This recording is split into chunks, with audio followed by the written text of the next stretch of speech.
우리 지금 금요일, 월요일 카운터 펀치를 우리 두 대 맞아서 정신이 어질어질하죠. 우리가 이제 지난주 월요일 시간에도 말씀드렸던 것처럼 자, 대한민국 국장, 코스피, 코스닥의 불확실성이 높아지고 있다라는 설명으로 해서 크레딧 디폴트 스왑에 대해서 말씀드렸어요. 일단 지금은 미국의 관세 전쟁, 그 다음에 중국의 보복 관세, 그리고 유럽연합의 보복 관세, 캐나다의 보복 관세, 이것 때문에 세계 경제가 성장률이 마이너스로 진입할 수 있다, 이런 보고서가 나왔어요.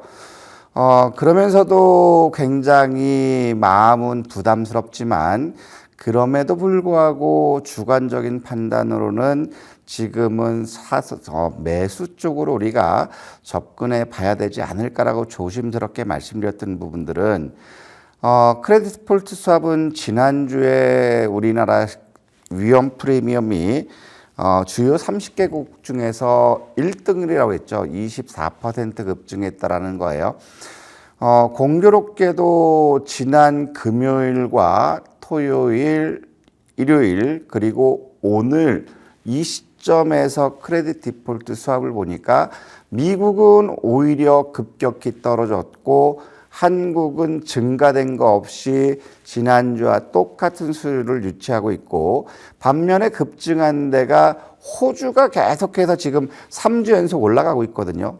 이러면 호주 입장에서는 이제 외환위기에 버금가는 그러한 뭔가가 모르겠지만 리스크 프리미엄이 높다라는 거고, 두 번째로 급증한 데가 일본이에요. 일본 같은 경우는 5월 달 금리 인상으로 인해서 엔화가 강세를 보여주고 있는 그러한 국면인데, 즉 엔화가 강세를 보이면 일본 역시도 수출이 경제를 살리는 구조이기 때문에 오히려 원화 강세가 일본의 위험 프리미엄을 증가시키고 있는 그런 상황이 아닌가, 이렇게 생각되고 있고, 그리고 이제 중국이 호기롭게 미국에 대해서 미국이 먼저 잽을 날리니까 카운터를 같이 날렸거든요.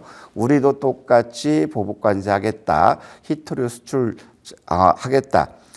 근데 결국에는 보니까 중국의 크레딧 디폴트 스왑도 이제 급증하고 있다라는 거죠. 그렇다면 이런 상황에서 국내 시장은 어느 정도 크레딧 디폴트 스왑이 안정화되고 있고 미국이 감소했다. 자, 그렇다면 일단 이런 것들을 보면 미국과 한국은 지금 상황에서는 위험 프리미엄이 증가되지 않다라는 것은 어느 정도 안정화되고 있다라는 거예요. 그래서 우리가 여기서 봐야 될 부분들은 지금은 이제 현재 결정도 나왔고 국내 시장 같은 경우는 이제 조기 대선 정책에 대한 기대감과 그 다음에 유동성이 공급되는 것은 굉장히 긍정적이지만 지금 외국인들의 공매도가 득세를 하고 있는 그러한 시점이고요. 또 아울러서 엔화가 강세를 보여주고 있다. 즉 엔화가 강세를 보이고 있다라는 것은 궁극적으로 엔캐리 트레이드 청산 매도가 급증할 거라는 거죠. 즉 어떤 거냐면 불과 2년 전만 하더라도 엔화는 뭐 910원, 920원 왔다 갔다 했죠. 그렇기 때문에 국내 중소기업이라든가 병원들이라든가 이런 쪽에서는 금리가 싼 엔화를 대출로 했는데 900원, 880원에 했던 게 지금 1010원까지 갔다 오면 결국에 이 엔화의 강세율이 대략적으로 16% 정도, 15% 정도 급증했다라는 거죠. 그렇다면 국내로 봤을 때 중소기업들의 엔화 대출에 대한 부담 비용 증가는 그만큼 증가됐기 때문에 상환 압력이 더 커지고 있고, 이게 유럽연합이라든가 미국이라든가 구라파라든가 이런 쪽들까지 같이 갔을 때는 엔캐리 트레이드 청산 매도 잔고가 크다라는 것이죠. 그래서 한국은행에서는 1조 7,734억 달러가 엔캐리 트레이드가 됐을 때는 청산돼서 금융시장이 위축될 수 있다, 이런 보고서가 작년에 나왔었거든요. 그러면 어느 정도 청산이 되지 않고 있다 하더라도 결국에 막대한 자금이 엔캐리 트레이드 청산 매도가 됐을 때 이쪽 관세 부분과 맞물려서 주요국들의 금융시장이 흔들릴 수 있는 그러한 요인이 될 수 있다는 것, 이것이 가장 큰 요인이고, 두 번째로 보면 지금 이제 이게 CDS예요. CDS 같은 경우는 똑같이 34를 계속 우리가 유지하고 있는데, 일본이라든가 호주는 이미 3주째 급등하고 있고 중국이 이번 주에 20% 이상 급증했다라는 거죠. 그렇기 때문에 엔캐리 트레이드, 우리가 CDS 지표가 어느 정도에서 꺾이는 모습 나온다면 이제 시장은 안정적으로 있다. 미국 시장 역시도 지난주보다 급격히 꺾인 그런 모습을 보면 시장에서는 경기 침체에 대한 우려감들이 높아지고 있지만 위험 프리미엄이 감소했다라는 것은 이미 그 시장에서 우려하는 그것이 상투를 기록하지 않았을까? 그럼 위험이 정점에 달았다라는 것은 어느 정도 위험에 따른 낙폭이 큰 거에 따른 기술적인 반등을 기대할 수 있는 그러한 시점이 아닐까, 이런 생각이 드는 거고요. 제가 제일 우려스러운 부분들은 원엔이에요. 원엔. 다음 페이지를 보면 우리가 볼 거는 원엔을 주목해야 되겠다. 물론 원달러도 중요하지만 앞서 말씀드렸던 것처럼 엔캐리 트레이드 청산 매도 급증 부분이 결국에 금융시장을 좀 흔들 수 있다, 이런 말씀 드리면서 원엔이 995원을 돌파하면 980원 넘어가면 항상 우리가 위험을 준비하기 때문에 위험 관리학에서는 현금을 확보하자고 말씀드렸고, 반대로 995원 올 2월 달에 고점이 넘어간다면 결국에 지난 2023년, 2022년 장중 고점인 1010원대까지도 돌파할 수 있다는 거죠. 그러면 1010원대를 돌파하면 어떤 상황이 나오냐면 2021년, 22년 때 있는 1040원 고점 돌파도 충분히 열려 있다는 거죠. 왜냐하면 지금처럼 일본이 금리를 인상하고 있고 그다음에 임금 상승률로 최근 들어 가파르게 올라간 그런 시점, 즉 30년 동안의 구조정 효과가 이제 나오고 있는 그런 상태이기 때문에 엔화에 대한 수요가 증가될 것이다. 여기에다가 엔캐리 트레이드 청산 때문에 자국의 화폐를 팔고 엔화를 사들이는 그러한 국면 보면 엔화 가치가 1997원을 돌파했을 때는 결국에는 1000원대 돌파해서 우리가 위험하다라고 말씀드렸는데, 오늘 같은 경우도 1010원 구전까지 갔다 왔어요. 지금 목요일, 금요일, 월요일 3일 동안 보면 원엔 환율의 장중 고점이 계속해서 높아진다라는 거거든요. 장중 고점이 높아진다라는 것은 굉장히 바람직하지 않은 상황이에요. 제가 지난 2달 전부터 계속 미국 시장을 봤을 때 고점이 낮아지고 저점이 낮아지는 추세 하락으로 진입했기 때문에 저점이 횡보하고 고점이 낮아지는 수렴형이 나올 때까지는 하락 추세로 진입할 수 있다, 이 말씀드렸는데, 반대로 엔화 같은 경우는 장중 고점이 높아지고 장중 저점이 높아지는 이런 추세, 즉 상승 추세라는 거예요. 그러면 결국에 엔화가 1020원 가고 1030원 가고 1040원 갔을 때는 지금과는 다른 금융시장의 외환시장에 한번 큰 경랑이 올 수 있다. 즉 관세 부분 못지않게 외환시장 역시도 한번 흔들림이 있을 수 있는 것이 단기적으로 부담스러운 요인이고, 그러면서 지난주 보여드렸던 부분이 아랫부분들은 원엔의 주봉이었죠. 지금 보여드린 건 일봉인데 주봉을 보더라도 이게 이제 우리가 확실하게 나오는 부분이, 원엔의 주봉을 보면 이미 고점대가 더 눈에 확실하게 보이는 거죠. 이제 지금 상황에서는 직전 고점을 돌파했는데 2022년, 2023년 이거 뚫렸을 때는 천정이 열린다라는 거예요. 그렇기 때문에 우리가 봐야 될 건 2023년 2월부터 7월 달까지 이제 이 고점이 1012원이었는데 오늘 고점이 1010원 구전이라는 거죠. 그러면 1012원을 또 돌파하는 장중 고점이 나왔을 때는 이때는 엔캐리 트레이드의 청산에 대한 매도가 더 증가될 수 있기 때문에 이 부분이 굉장히 우려스럽다. 그래서 우리가 계속해서 현금을 만들고 4월 4일 헌재 판결이 나왔을 때 우리가 결전의 날로 가겠다라고 했지만 결국에 원엔이 계속해서 고점 높아지고 있기 때문에 지금은 현금을 들고 있자 이런 말씀을 드렸던 거예요.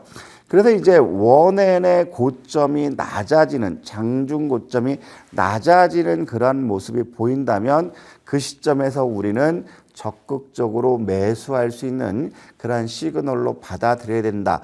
왜냐하면 국장은 이미 PBR도 저평가 국면에 왔고 증시 주변에 자금도 유입되고 있는 그러한 시점이고 그리고 조기 대선에 대한 경기 부양과 정책에 대한 기대감들이 높아질 수 있기 때문에 지금과는 다른 그러한 양상이 나올 수 있다는 거죠.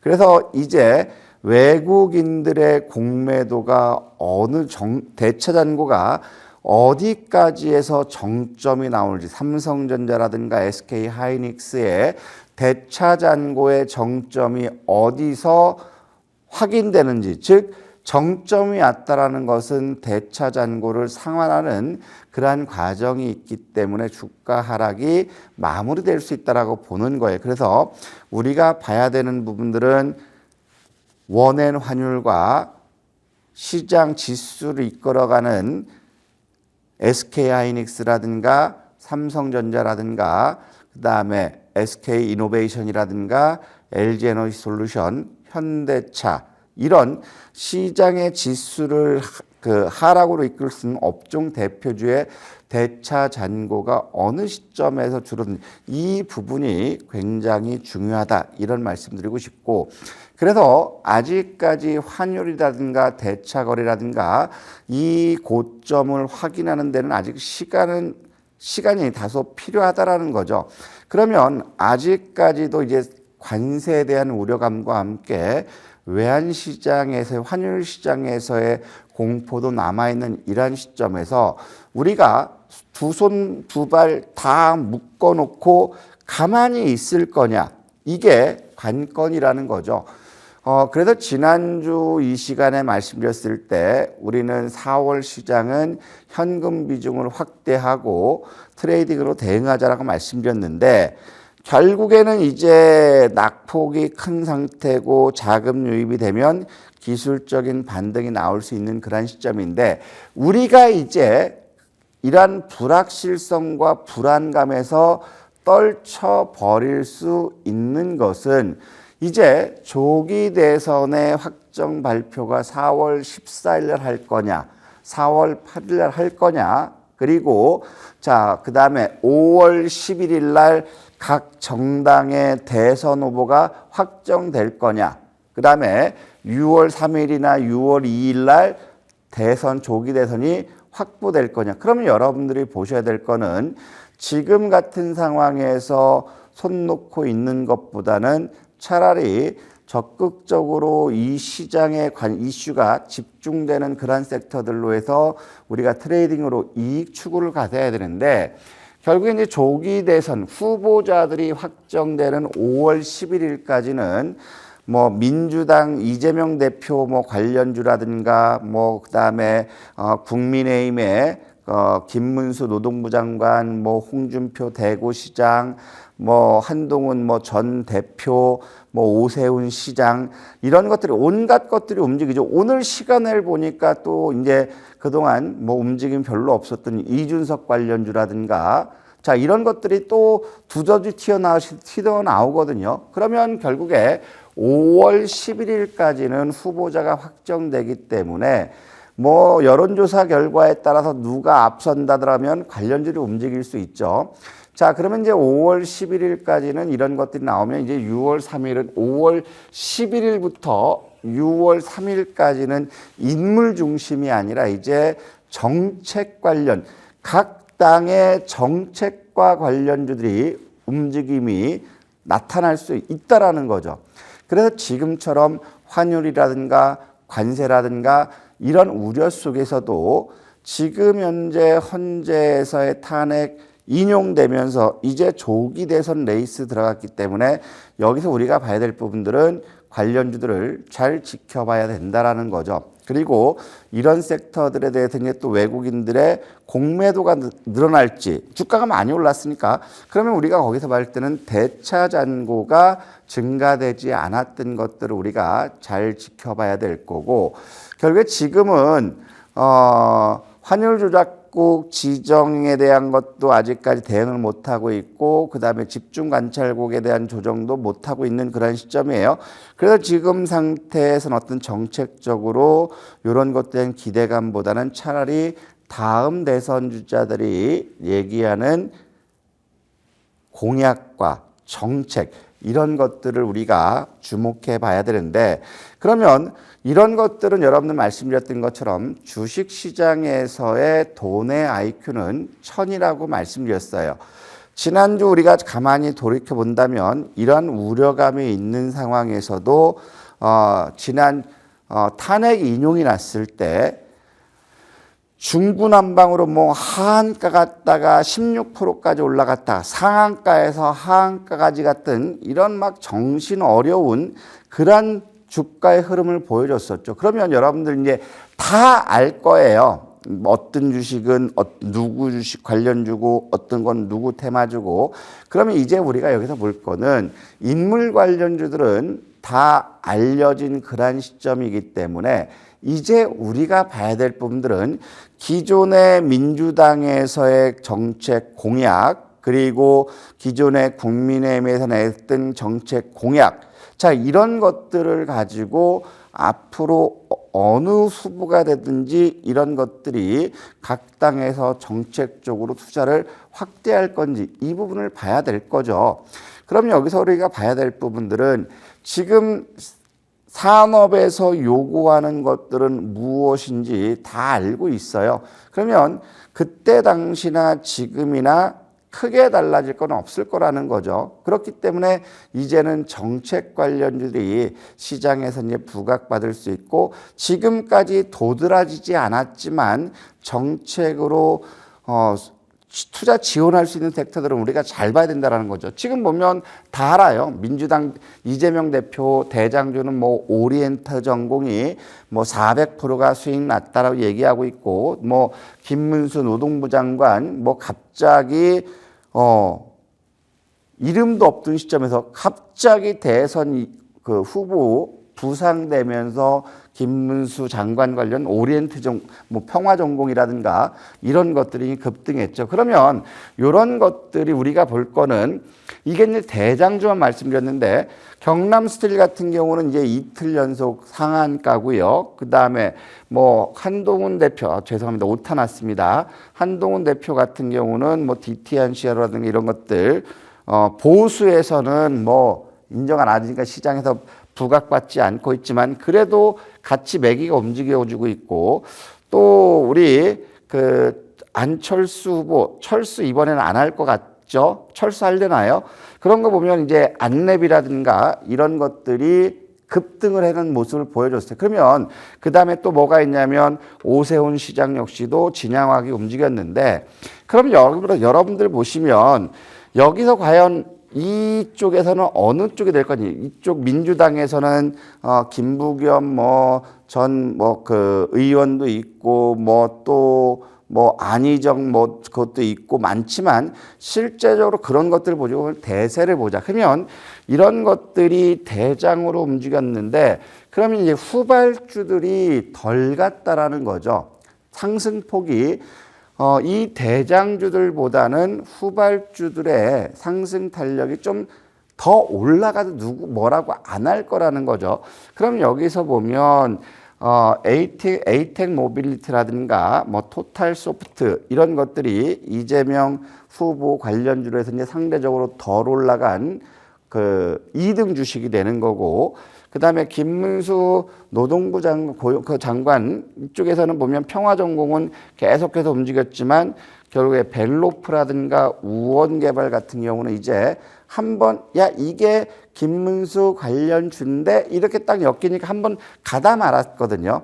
그러면 이런 것들 여러분들 보셨을 때는 이슈가 겹쳐질 수가 있죠.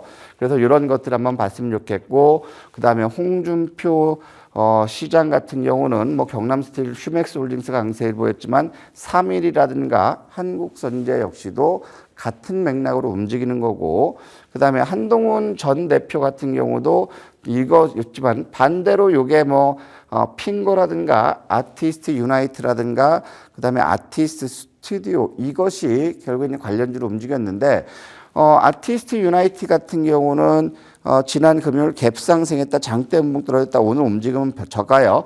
그러면 이런 것들은 이제 미디어 컨텐츠 섹터 쪽 이런 쪽으로 겹칠 수 있기 때문에 겹 이슈이기 때문에 이런 것들은 잘 봐야 될 거고, 그 다음에 뭐 안철수 후보가 의원 같은 경우는 까미 UNC라든가 오픈베이스 갔다 움직였고, 그 다음에 오세훈 서울시장 같은 경우는 뭐 진양그룹 관련도 움직이는데, 그래서 상대적으로 대장들은 많이 올랐기 때문에 결국 후발주들을 우리가 잘 봐야 되는데, 저는 이것보다는 정책과 관련된 것들은 우리가 잘 지켜보자라는 거예요. 제가 지금 이 시간에도 마찬가지 아침 일도양단에서 그렇고, 이제 누가 대선에 나가든지 간에 경기 부양이라든가 이런 부분 때문에 소비를 증진시키기 위해서는 뭐 기본소득 개념 이제 민주당이 됐지만 결국에 국민의힘에서도 결국에는 이런 쪽은 나올 수 있다. 그래서 우리가 주목해야 될 거는 코나아이라든가 유라클을 계속해서 집중하자라고 말씀드렸는데, 유라클 같은 경우는 LG 엑사원 인공지능과 겹쳐서 움직였지만 오늘 같은 경우는 유라클이 기본소득으로 움직였다라는 거죠. 그러면 결국에 기본소득에서는 이제 유라클 같은 경우는 갑자기 불갑됐지만 전통의 코나이 같은 경우는 지역화폐 사업을 하고 있어요. 그러면 이런 것들을 못 잡으면 후발로 가는 게 쿠콘이라든가 웹캐시 관련주거든요. 그럼 웹캐시 역시도 금요일까지 급등한 것이 부담스럽다면 상대적으로 가지 못했던 쿠콘이라든가 이런 것들이 이제 움직일 수 있다라는 거고, 그 다음에 일자리 같은 경우는 저는 이런 것들이 구인구직 사이트가 일자리 관련되는 거, 저는 이런 것들은 그렇게 별로는 안 쳐요. 근데 실질적으로 일자리 관련주면 구인구직 플랫폼 관련 뭐 원티드랩이라든가 오픈놀이라든가 뭐 플랜티넷 그다음에 아이비기념 이런 것들을 움직인다. 그냥 이런 것들만 알아뒀으면 좋겠고, 대신에 저출산 관련주도 많이 움직였거든요. 뭐 꿈비 에르코스가 대장으로 움직였고 제로투세븐이라든가 안가방 이런 것도 움직였는데, 저도 이제 저출산은 한번 지원들은 나올 거기 때문에 이것 말고도 지금 여기 없는 것들이 있죠. 뭐 SAMG란 엔터라든가 또 이런 저출산 관련주들 이런 것들 한번 봤으면 좋겠고, 근데 저는 이것보다는 이제 우리가 주목해야 될 건 어떤 걸 봤으면 좋겠냐면 인공지능과 주식형 토큰 이 부분을 우리가 잘 봤으면 좋겠고요. 그 다음에 이제 신재생 쪽을 우리가 잘 봤으면 좋겠어요. 왜냐하면 유럽연합이 탄소 국경세를 이제 본격적으로 부과하면 우리나라의 철강이라든가 자동차라든가 전자제품이라든가 신재생 에너지를 사지 못하고 탄소 배출권을 사지 못한 상태에서는 결국에 비용이 전가된다라는 거죠. 원전에 밀려서 신재생에서 태양광 쪽들은 트럼프도 보조금을 지원한다고 하니까 신재생 쪽들은 우리가 잘 지켜봐야 될 거고, 인공지능은 이재명 대표나 국민의힘이나 다 똑같이 인공지능을 위해서는 예산 편성을 확대하는 조건으로 인공지능 투자 확대 조건으로도 예산을 통과시켰잖아요. 그래서 오늘 같은 경우는 크라우드웍스라든가 솔트룩스 움직였지만 코난테크도 마찬가지고 또 뭐 이스트 소프트도 마찬가지고 뭐 한결과 컴퓨터도 마찬가지고 지금 마이크로소프트가 데이터 센터를 구축하는 걸 취소했다고 해서 지난 1월 달부터 AI 섹터가 죽을 쓴 상태에서 지난 주물에서는 또 취소한다 해서 인공지능이 푹 빠졌잖아요. 그러면 이제 정책적으로 우리는 인공지능과 증권형 토큰, 신재생 에너지, 그다음에 창업 지원 관련 창투사 이런 것들은 우리가 앞으로도 반영될 수 있기 때문에 지금부터는 주시하면서 조정 시 매수하는 것이 좋지 않을까 싶습니다. 이상 여기서 마치도록 하겠습니다. 감사합니다.